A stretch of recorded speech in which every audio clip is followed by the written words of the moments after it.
Udumo kuNkulunkulu kweliphezulu nokuthula emhlabeni kubantu abathokozelwa nguye.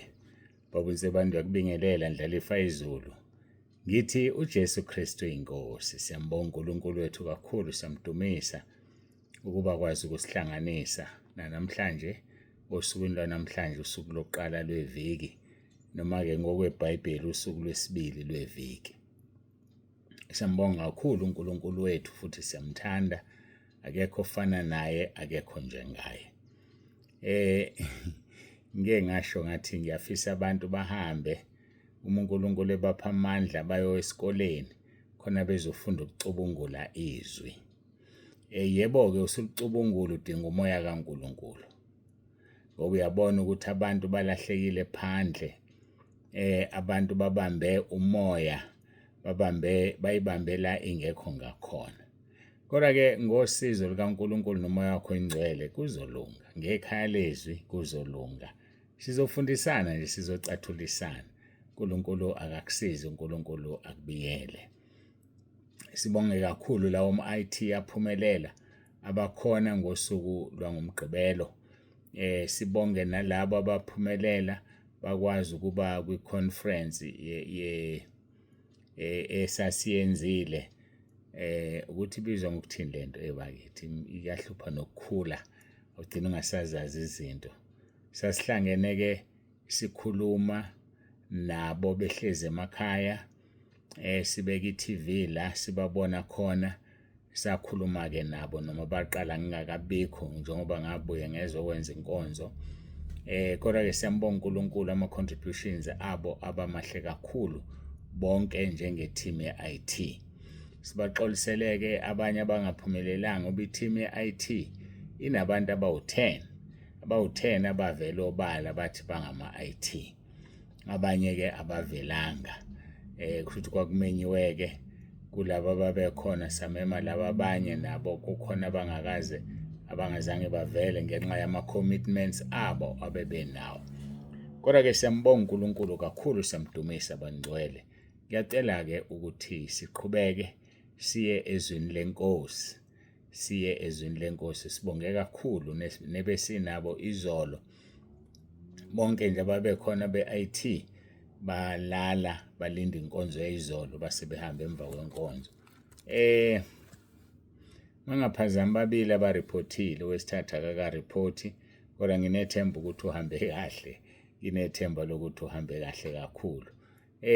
Asithandaze siye enkonzweni yosuku lwanamhlanje, sixhume la sayibeka khona ngoMgqibelo, lapho sikhuluma khona ngokulandela uJesu, lapho sikhuluma khona ngenkosi uJesu ingumholi wethu. Siyambonga uNkulunkulu kakhulu, uJesu Kristu inkosi.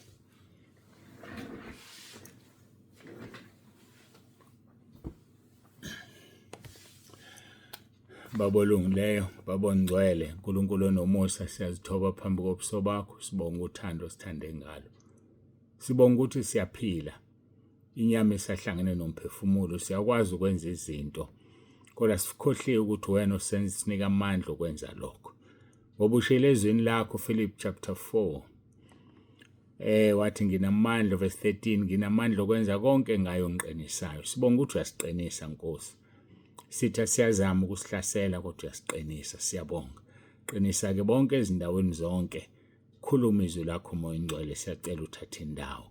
uJesu Kristu inkosi. Amen.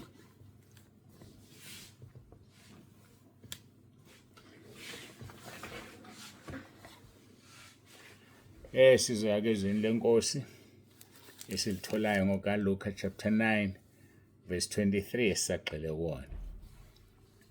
Wayesethi kubo bonke, uma umuntu ethanda ukuza emva kwami, makazidele, athabathe isiphambano sakhe imihla ngemihla, angilandele.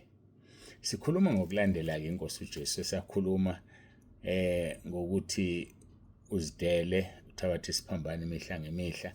Sibhizi-ke nendaba yokulandela inkosi uJesu. Sibukile-ke ivesi ngapha, verse number 57, uthi kwathi behamba endleleni, umuntu othile wathi kuye, ngiza kukulandela noma uya ngaphi.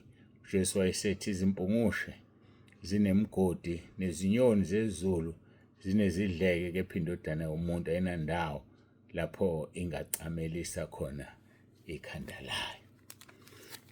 Ekubukeni-ke ukumlandela esihola siyeke kwicilongo levangeli ihymn number 127, icilo number 127. Angisakhumbuli kahle ukuthi sifikileni kuverse 2, kodwa ngicabanga ukuthi sizophinde si-highlight kuverse 2. Kodwa-ke uma ngiwafunda amavesi onke, nxa uJesu engihola anginakho ukusola, ngoba amandla ngiwathola kumholi wami. Amandla bafowethu ayikho indawo esingawathola kuyo ngaphandle kwenkosi uJesu. Amandla atholakala enkosini uJesu. Lapho engiholela khona ngomlandela njalo. Bafowethu simlandele uJesu, singapheli amandla. Lapho ekuholela khona uzophepha noma ngabe kuyesabeka. Uthi uDavid uHubo 23, noma ngihambe esigodini sethunzi lokufa ngikwesaba okubi, ngoba ngiyazi yena ukuthi unami. So akukho okufanele ukusabe ngoba yena unawe. Athi kuverse 2, noma indlela inobumnyama ngiyethembe lakhe igama. Kenzeka indlela ibe nobumnyama, kenzeka indlela ingakhanyi, kenzeka indlela ibe nezingqinamba, engane naye wahamba kuleyo ndlela. Naye wahlushwa esinobumnyama ngaleso sikhathi, wathwesa umqhele wameva, washaywa, wafelwa ngamathe. Zizofika izikhathi ezicishe ezifane nalezo nakithi, kodwa noma indlela inobumnyama yethembe lakhe igama. Igama lakhe liyisimangaliso. Uthi kuMathewu chapter 18 verse 20, uma babili noma bathathu behlangene egameni lami ngikhona lapho. So-ke umabizwa asabele lo. Mawulibiza nje igama lakhe usekhona, hayi akalokhu eyale, usekhona. Uxolo, yikho-ke uverse 2 waleli culo number 127 lithi, noma indlela inobumnyama ngiyethemba elakhe igama. Kuyafika ngempela ikhathi ezinjalo indlela ibe nobumnyama ethembe lakhe igama, ngoba umsa wakhe uyavama. Ngesikhathi indlela iba nobumnyama kuvama umusa. Oh madoda, umusa. Mercy rewrote my life. Umusa uyibhale kabusha impilo yami.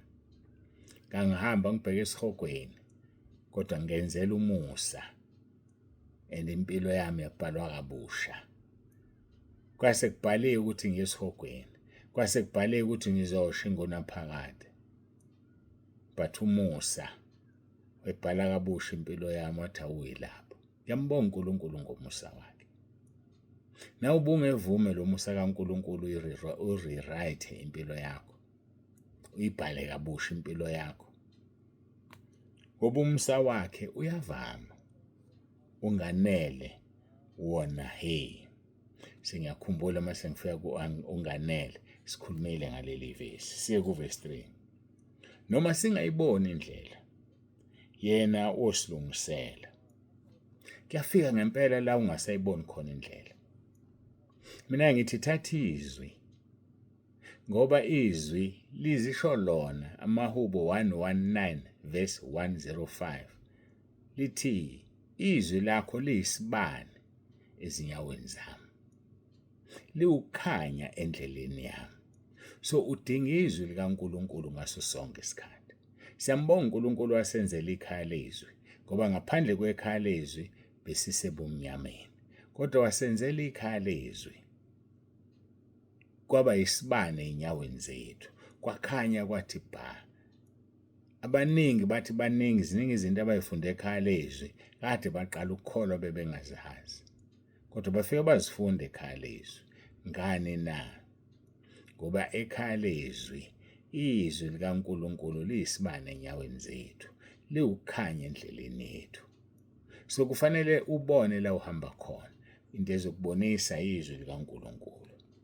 Noma kungayiboni indlela, kodwa yena uyokulungisela. Wayilungiswa uyena ngoba ungulizwi, ulizwi uJesu. uLizwi wayekuNkulunkulu, uLizwi unguNkulunkulu. Akuvelanga lutho kokuvelayo ngaphandle kaLizwi. uLizwi wonke lo. So yena ukulungisela lapho uyonyathela umlandela yena, ngoba fanele sinyathele kuma-footsteps akhe. Ngesikhathi enyathela yena uyawephula ameva, ngesikhathi enyathela yena uyawasusa amabhodlela, ukuze wena uma ufika unyathela la enyathele khona kungabe kusaba nenkinga. Noma ngingayiboni indlela, ngiyakuthanda lo, noma ngayibona indlela, kodwa yena uyongilungisela. Lilonde izwi likaNkulunkulu enhliziyweni yakho ukuze ungoni, ligcine, ngoba ilona elingukukhanya, ilona elizoletha ukukhanya kuwena, ilona elizokwenza buphele ubumpumputhe bukamoya yizwi likaNkulunkulu. Ayikho into ebuhlungu njengokuzwa noma ushunyaze umuntu oyimpumputhe kumoya, eligobisa izwi, elihumusha ngendlela elingeyona. Kubuhlungu. uNkulunkulu akakusiza kuphi umoya wokuhlukanisa. uNkulunkulu akakusiza kuphi umoya ozokusiza, ngoba uyadinga ukusizakala. Noma-ke ngingayiboni indlela, kodwa yena wongilungisela. Lapho ngiyakunyathela, ngimlandela yena nje. Athletic chorus, lapho engiholela khona ngomlandela njalo. Sibheke uverse 4. Ngakho sengibeka isandla esandleni sikaSomandla, ongiyisa kulibandla elisezulwini. Beke esakhe isandla esandleni sakhe, mbambe ngesandla, khona yena ezohola ngesandla. Ngesikhathi ubamba isandla sakhe uyahola yena. So-ke uzokuthatha kusephi? Kulibandla elisezulwini. Kodwa kwakho beka isandla sakho phezu kwesandla sakhe, naye abeke esakhe kwesakho, esandleni sikabani? SikaSomandla. Ukuthatha kakise kulo ibandla elisezulwini, ngoba ibandla elisezulwini bafowethu lisilindile. Ibandla elisezulwini lilinde thina ukuba sifike bese siba ipuzzle ephelele. Aliphelele singekho thina, kodwa kufuneka sisondele kuyo iNkosi yethu Jesu Kristu imnene ngenhliziyo ithobekile. Sisondele kuye, yena uzokwazi ukusisiza, yena uzokwazi ukusikhiphela ngale, yena uzokwazi ukuthi asiholele emadlelweni ahlaza, kuthi noma sihambe esigodini sethunzi lokufa singakusaba okubi, singakusaba okubi. Kodwa-ke la esiholela khona, asihambe siye khona, sibeke isandla sethu kwesikaSomandla. Kulokho nje beke esakhe isandla kuSomandla, ngoba uzosisa kulibandla elisezulwini. Ngeke asise noma ikuphi, kodwa uzosisa kulo ibandla elisezulwini, ngoba ilapho la silindwe khona, ilapho la sifunwa khona, ilapho iNkosi uJesu lapho ikhona. Ithi mayitshela ubaba ithandaza, ithi lapho ngikhona nami abantwana bami ngifuna babe khona. So wena uzosala kanjani? Uzosala kanjani? Asihambeni sekhaya ezulwini, silindiwe ezulwini. Hayi sothi masiqhamuka amadoda, angazi noma ziyobhawa iy'ngelosi, noma ziyoguqa, noma ziyosukuma, noma ziyokwenzani, kodwa engikwaziyo zobe sidumisa uNkulunkulu, ngoba sobe sesifikile, insali yakhe isifikile. Sobe sesifikile qathatha, sesithi Nkosi siyabonga, simdumisa, singena ngendumiso emasangweni akhe, ngoba ngaphandle kokungena ngendumiso, angazi kuyongeneka yini. Kodwa siyambonga uNkulunkulu wethu osiphe umoya ongcwele, ositshela ukuthi sifanele senzeni, futhi kuthiwa singakhathazeki ngesiyokwenza ngaleso sikhathi, ngoba umoya ongcwele uzobe sihola. Awusikhonze omunye uNkulunkulu osithandayo, sinikeze umoya ongcwele, umoya ongcwele, umoya ongcwele kaBaba, uyena uzosihola. Ngakho-ke sengibeka isandla esandleni sikaSomandla, ongiyisa kulibandla elisezulwini. Mhlawumbe ake ngilifunde-ke lonke, ngoba siyaliqeda namhlanje.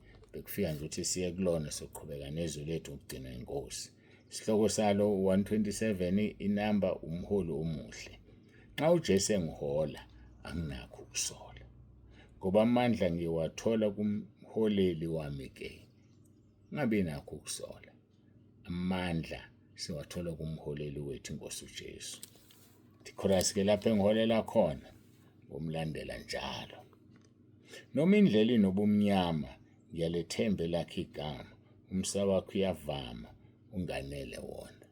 Noma kungaba njani, kodwa umusa wakho uyavama, unganele. Noma ngingaboni indlela, yena wongilungisela. Lapho ngiyakunyathela, ngimlandele yena. Noma ungayiboni indlela, uzokulungisela. Sikhonza uNkulunkulu olungisayo. Sikhonza uNkulunkulu osithanda ngendlela emangalisayo. Noma-ke ngingayiboni indlela, yena wongilungisela. Lapho ngiyakunyathela, ngimlandele yena nje. Ngakho sengibeka isandla esandleni sikaSomandla, ongiyisa kulibandla elisezulwini. Siyambonga uNkulunkulu wethu kakhulu. Ngiyacela siguqe sithandaze, sibonge kuyena le nkonzo. Asivumeni ukuholwa, asivumeni ukuyalayisisa khona, asivumeni ukwenza lokho athi sikwenze, ngoba umvuzo walokho mkhulu ekhaya ezulwini. uJesu Kristu inkosi.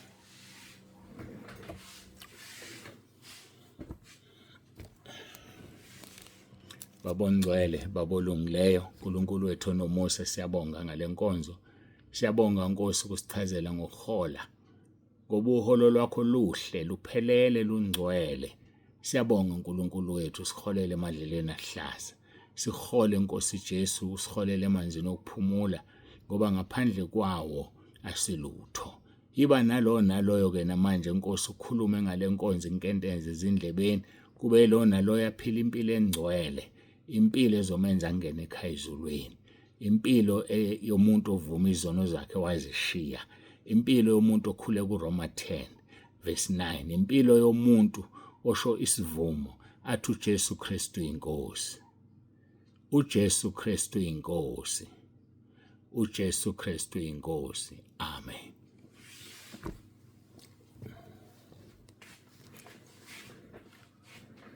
Siyambonga uNkulunkulu wethu kakhulu bangcwele, siyamdumisa. Sesifikile-ke emaphethelweni enkonzo yethu yanamhlanje. uNkulunkulu akubusise, uNkulunkulu abe nawe. uJesu Kristu inkosi. Baba uNsebande useyavalelisa.